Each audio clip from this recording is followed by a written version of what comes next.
This is a Harbor Freight breaker bar for sheet metal. It's for bending sheet metal at a right angle and that sort of thing. Thought I'd do an unboxing video. Now, Harbor Freight does have a number of these. This one happens to handle thicker stock, and it also has its own stand and everything, so I thought it would be a good option.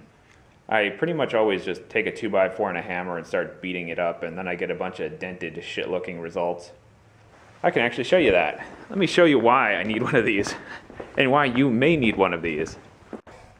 See how that looks like crap? And you can see here where the metal's sort of deviating around. You can see here this is sort of wrapped funny. Now, the thing about using a breaker is you won't have a continuous piece of metal. And sometimes you do need a continuous piece of metal.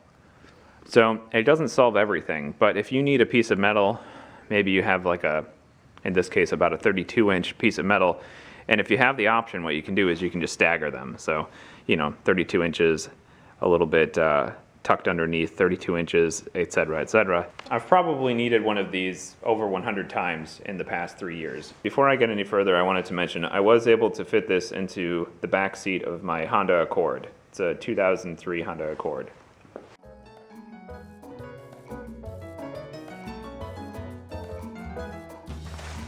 I should also mention that this weighs about 150 pounds. That's the bulk of the weight, and that's the actual functional piece. It looks like that's already put together, so I just have to put this stand together. It looks like the assembly couldn't be much simpler. It's a 1-to-1 ratio, and they're all the same parts. Get out of here, Sassy! Go!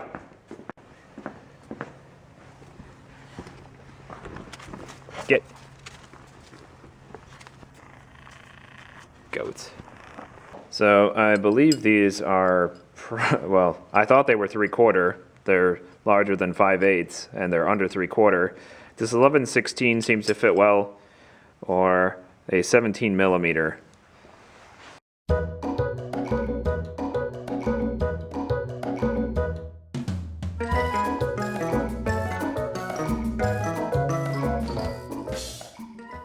Well, that is about it for the assembly, it looks like. I probably need to make some adjustments. I have a pretty good idea of how it should probably work. It seems straightforward. Okay, so immediately, when I was trying to use this, these are not pre-adjusted. So you can see this is about paper thin right here, and I'm about to try some fairly paper thin stuff, but the way you actually adjust it is you loosen this bolt and this bolt, and then use a wrench to adjust this. Looks like a range of wrenches will fit in there pretty well. So the objective here is when you push this down, when you clamp it down, it should be roughly a little bit under the thickness of what you're trying to actually bend. This already seems like a bit of a pain in the butt to have to adjust all these things. So it looks like these are 3/4, and I can tell you that's already a pain in the butt because you need a second size to adjust this part here. So you'd have to have 2 wrenches around to adjust this at all for any other thickness. I don't have any experience using other systems, but I can tell you this process is going to get old real fast if you're doing a lot of different sizes. That said, most likely what you'll end up doing is you'll have a project of a particular gauge of sheet, and that'll be the end of it. You'll make an adjustment one time.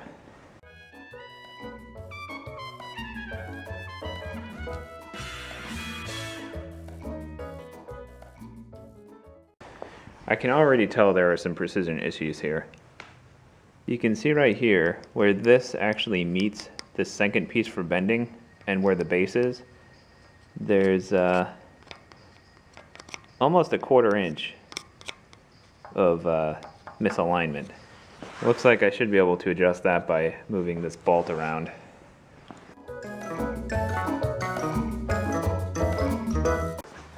I was trying to avoid beating it with a hammer, but it's asking for it, so I'm going to use a board to protect it a little bit more.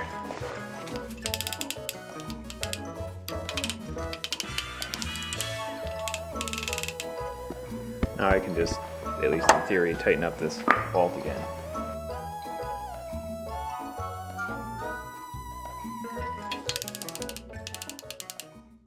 This is pretty disappointing.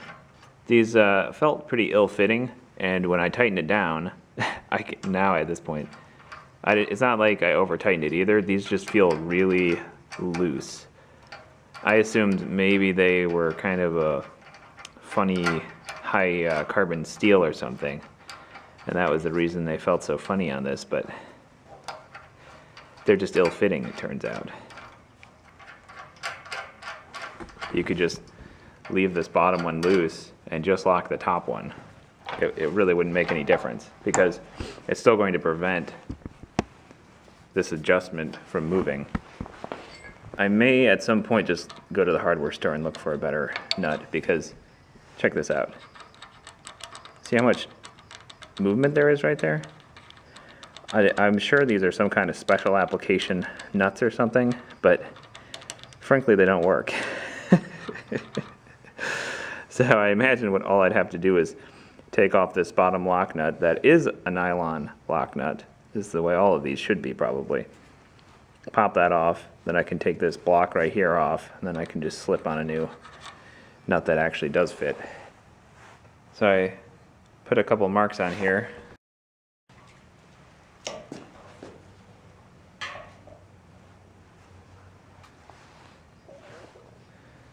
Yeah, it's not too bad. This is not easy stuff to bend either, I can tell you that. This stuff's pretty tough. Now I'm trying to get this extremely thin flashing. This is probably like 30.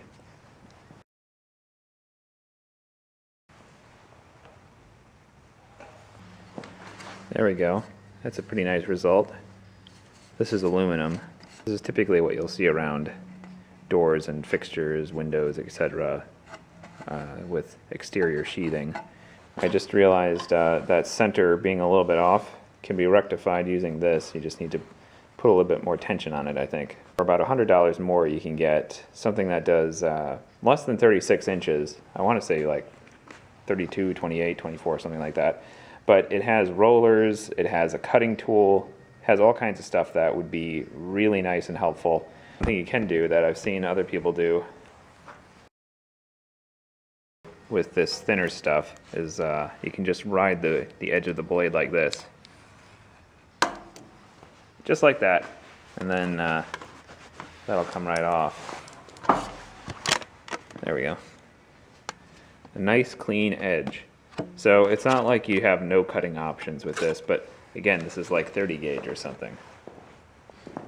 Let's try the same thing using this stuff that's probably 26 gauge steel instead of like 30, 32 gauge aluminum. So I have no doubt this will probably work, but it's a great way to ruin your edge.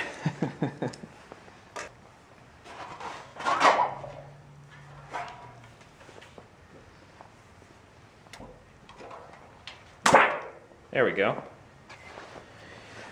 It's actually a really nice clean break right there. And one thing that's kind of nice is because I used that lever, it actually rolled the edge just slightly, making a bias on the orientation. So if you're cutting yourself or something, it's less easy to cut yourself. We have just a slight edge to it. This would actually make a good card scraper now. Let's try doing something a little bit more elaborate, just to see if we can pull it off. I just have some basic lines on here as guides. I'm not going to do anything too precision, but let's see if I can do something slightly ornate.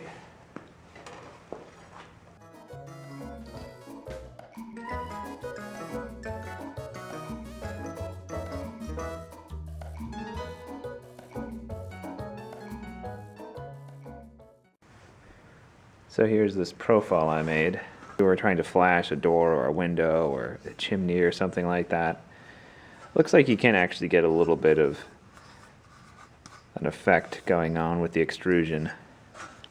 What I like about this is that this is a really kind of unusable thickness for most things if you're using hand tools. It's very difficult to get a nice professional result if you're trying to bend something this thick. So with the Harbor Freight membership, this was about $200 if I recall correctly. I think it's worth about 200. It gives you a better bending range, 36 inches, than any of their other breakers. It doesn't have a lot of fancy features, but it's still about $1,000 cheaper than a much nicer one that has many more features. And you can still probably do some elaborate things with this.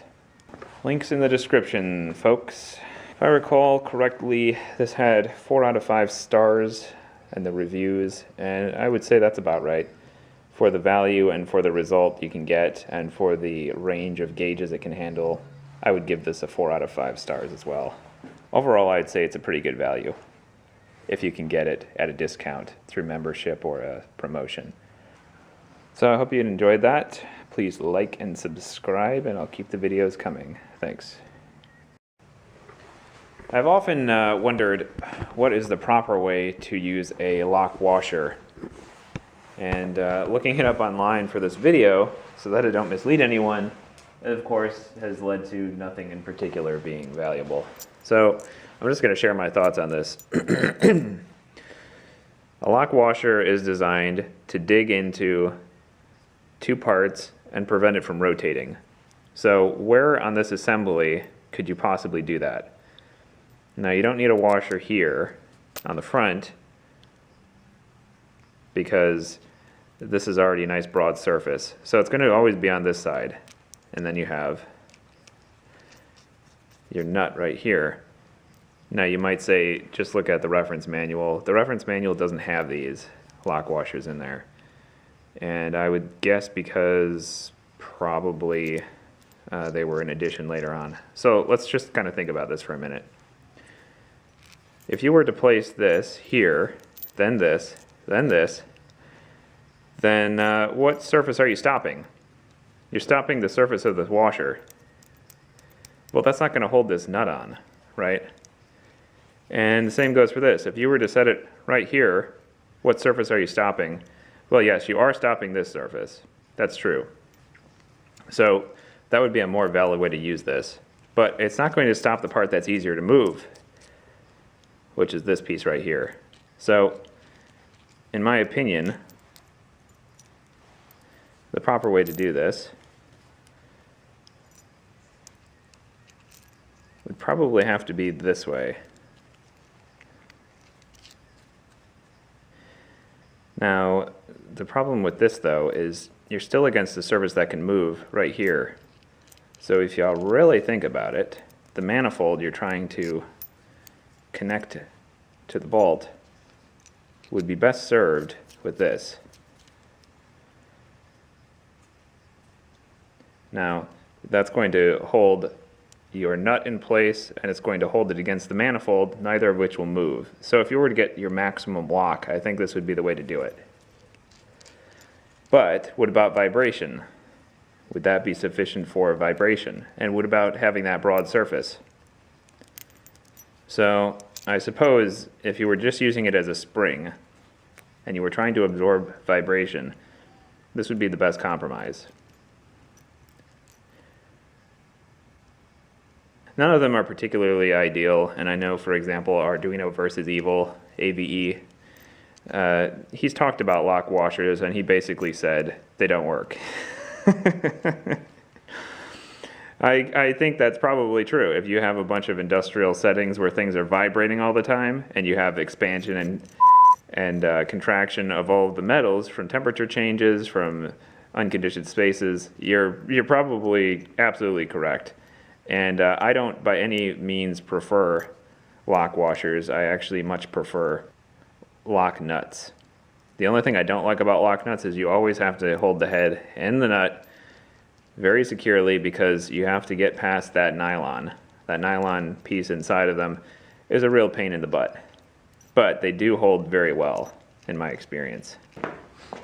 And I do think that this is another lock nut, but if you had a washer that had these lines in it, then this kind of solves your problem, because this creates a broad surface that you would normally get with a washer,